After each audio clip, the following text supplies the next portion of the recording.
But let's begin with that standoff in South Korea, which began with the late-night announcement from President Yoon. 친애하는 국민 여러분.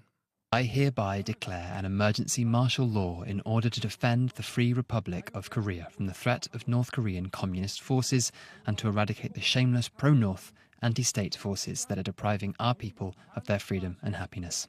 This measure is necessary to safeguard our constitutional order of freedom. It would appear the US was not given any advance notice of President Yoon's statement. Within minutes of it appearing, the army had announced the suspension of all parliamentary activity.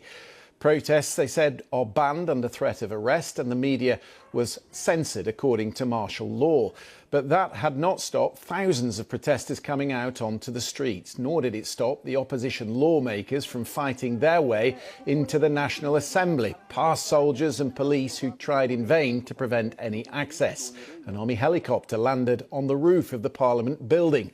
Soldiers were patrolling inside, but they failed to prevent a vote taking place. And within 2 hours of President Yoon's decision, 190 of the 300 MPs had voted to overturn it. Under South Korean law, their vote takes precedent. Let's speak then to BBC producer Jae Kwon, who's been in Seoul following events through the night, a fast-moving situation. And in the last half hour, the order rescinded by President Yoon. That's right. President Yoon has given another televised speech to the public saying that as soon as he has the quorum and can get his cabinet members together, he will lift the martial law, and he's already pulled back the troops from the National Assembly. Now, the question is, what next? The National Assemblymen and women are still in the building right behind me at the National Assembly because they don't know if President Yoon will truly back off this easily. I think there's still this sense of this disbelief that Yoon would play such a high-stake game and then back off so easily. Jake, is there any sense you get, it's been half an hour since the statement, that the army is retreating to barracks? I mean, we've seen videos of army leaving the National Assembly. We heard from the National Assembly members inside saying that they saw the military and the police leave the main chamber where the vote took place. And, we have the word from President Yoon.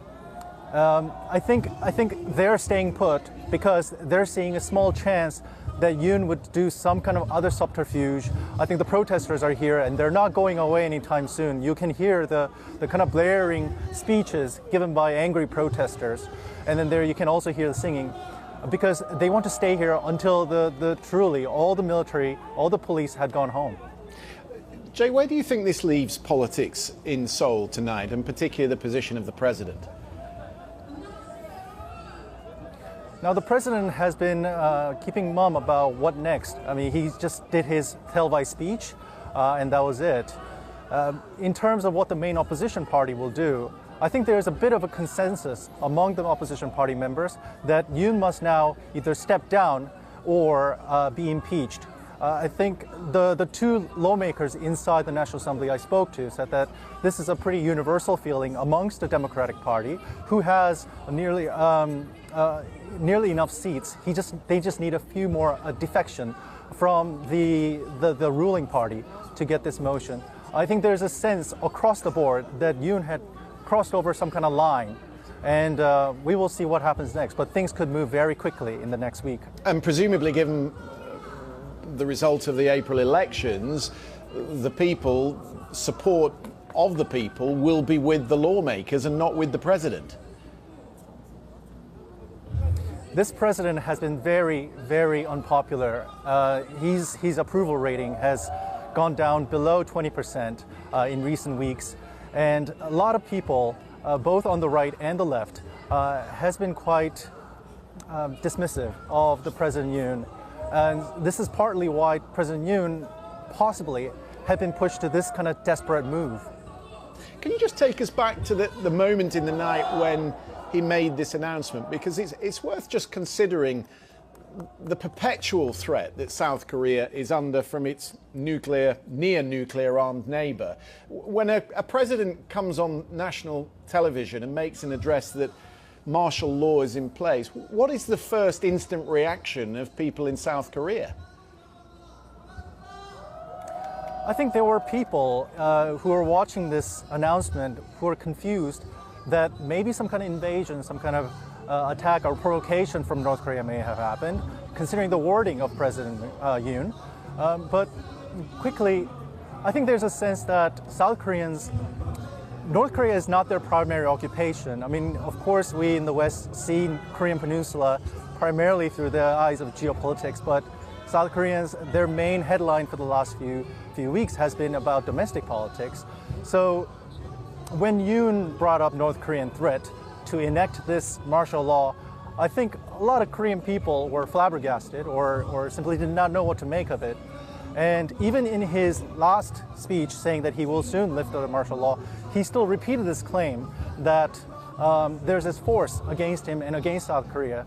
So I think there's this sense that there's a bit of a division, a divorced kind of reality between how Yoon sees the situation and how the public here sees the situation. Jay, good to get your thoughts. Thank you very much for that reaction on the ground in Seoul. Let's go then to Washington, speak to State Department correspondent Tom Bateman. Flabbergasted in South Korea. Were they flabbergasted in the halls of the State Department, Tom? They were. I mean, first thing this morning when this was breaking, the sense you got from US officials as I came into this building was just one of complete shock. They were caught totally off guard by this. No one had been expecting it. We've heard them say on the record today that they had no advance warning of it. And this is coming from the leader of an absolutely key US ally, absolutely core to the strategic posture of the US in that region. And so for something like this to have taken place with sort of no advance knowledge, at least that's what the US says, it's pretty extraordinary. And I think they spent, the hours of this morning working out exactly what was going on in Seoul, trying to talk to them. In fact, it's not even clear at what level they managed to sort of get through to the South Korean government here. The wording that they've been using is that they were seeking to talk to him. It's not entirely clear to me that Secretary of State Antony Blinken was able to speak to his counterparts during this crisis.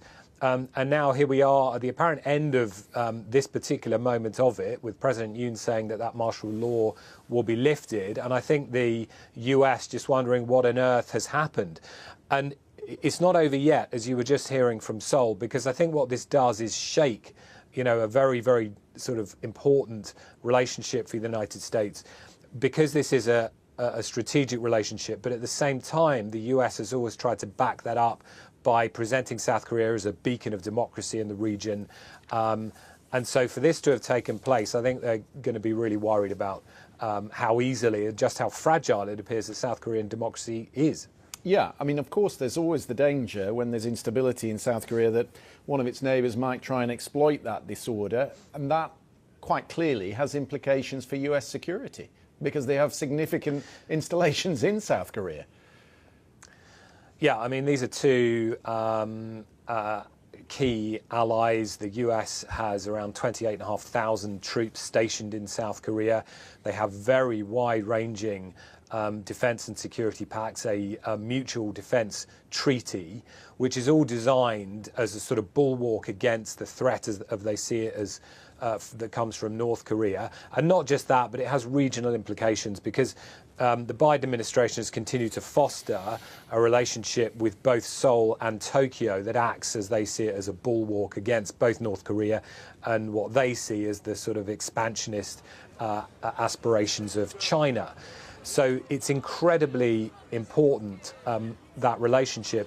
And I think what we're going to have now is a sort of much more of an examination of the tensions that this will have created, as you say, around security. It was notable both in the State Department briefing that I was at with the spokesman today and at the Pentagon that both officials were asked whether or not there was a change either to US security posture, their troops' posture in the region, to which they said there is not at the moment, but also whether they had assessed or seen any changes to the forces posture of the North Koreans. Now that is an interesting question, and it goes to what you've said, that there may be the desire to try and exploit it on the behalf of North Korea. Now the Americans said their assessment was that there was no change in that security situation yet, but of course it just shows you